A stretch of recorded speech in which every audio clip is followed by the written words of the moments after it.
This is for activity 2 in image editing software. So we're going to click here and it's going to take us to instructions, and we're going to walk through real quick how to do each one of these using Paint Shop Pro. The first thing is we're going to use this guitar image. You're going to click on it.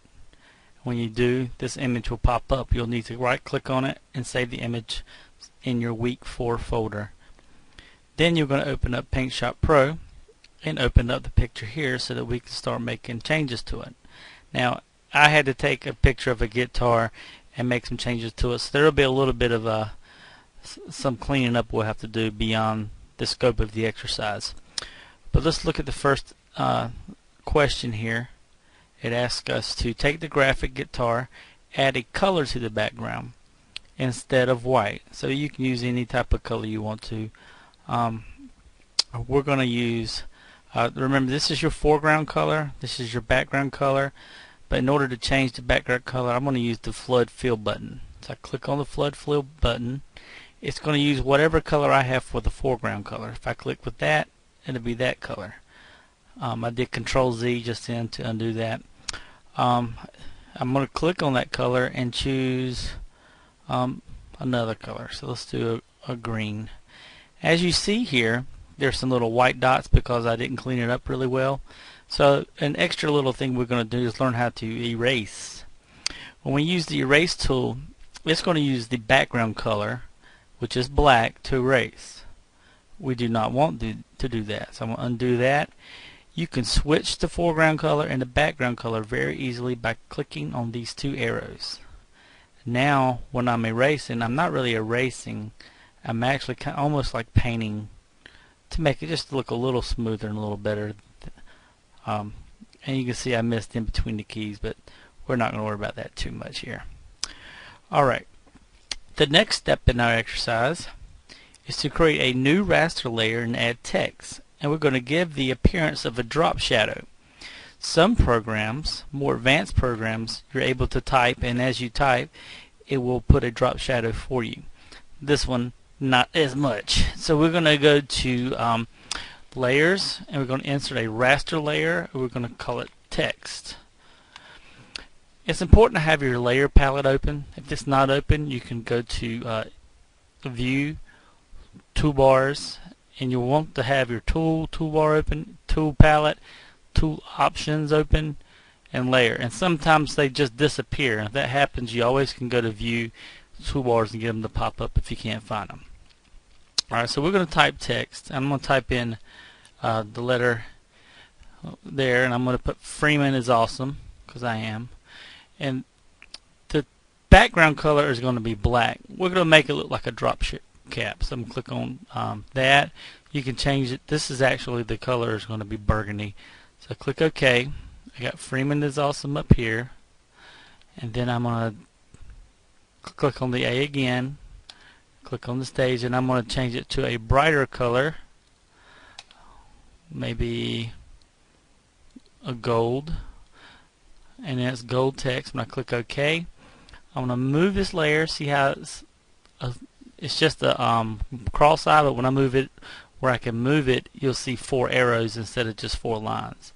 So I'm going to click here, and I'm going to drag it, and I'm going to drop it slightly above. Right click, that turns it off so you don't have any tools, but you can see Freeman is awesome now has kind of a drop shadow appearance to it. So I had to type a darker text, the same size, brighter text, and put it on top.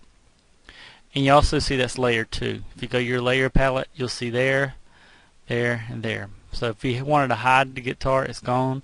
If you want to hide the layer, layer 2, you can. The next step we're going to do is we're going to add a shape. So we're going to add a new layer and add a shape.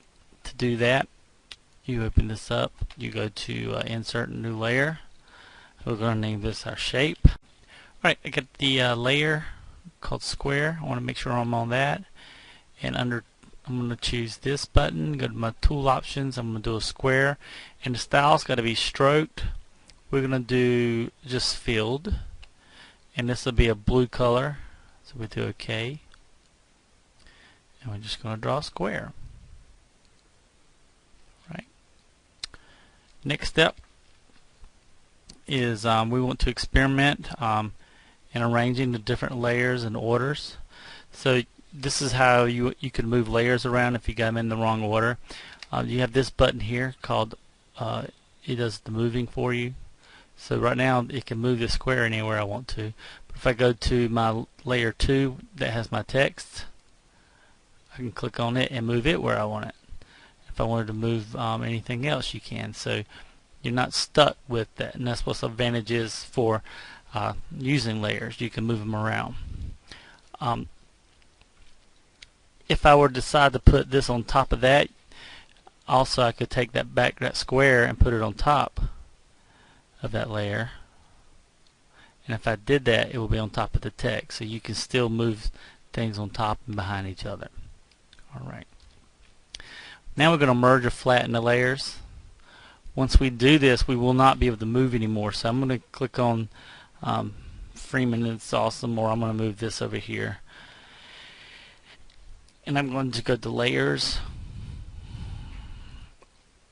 and merge and flatten them. Now this all becomes one flat image. I can't move just a layer. If you go to layer, you just have a background. It says select the shape you previously created, which we used a rectangle, and we're going to add a texture appearance to the object, and I'm going to show you how to do that now. Use your selection tool. We're just going to draw a box around this, and this would actually apply to anything you put the box around, but since we're just doing the square, go to image, effects, and you have a lot of things you could do with it, but I'm asking you just to choose a texture. So we go to texture. You have a bunch of textures to choose from. This is your preview. If you want to auto-proof it, what that does is it changes it over here. You can change the depth and it'll make it stand out more. You can choose any other different type of texture you want, and the depth is still going to stay the same. So we click OK. And let's look at what it says. Select the shape you previously in that texture. That's what we just did. Create a border around the entire image. So again, we're going to go to the image. Now if you have a selection tool, something selected, and then you're trying to do something over here, it's never going to change. So what I always do just to be safe is I make sure I click on the selection tool and then right click. Right click will deselect anything, and that gives me the ability to make changes. So now I'm going to go to image and effects, and I'm going to do something called button eyes. This feature is often used to make a graphic look like a button in order for people to click on if they're using it for a link. You can change the height and the width of it if you like, and I'm going to do auto proof, and you can see that it kind of makes it look like a button. You can decrease it a little bit. You can click on OK and see if there's anything else. And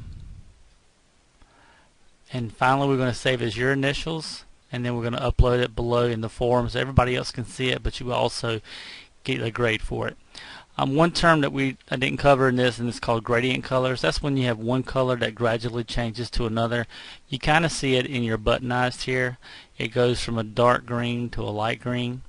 Get a better example of that, you can actually go to this link here. It's in Wikipedia, and what it does is it shows you what a real gradient is, and you'll need to know what that term means, gradient. But once you get finished, you go to File and Save As, and let's look again what we're supposed to save it as your initials _ get tar JPEG.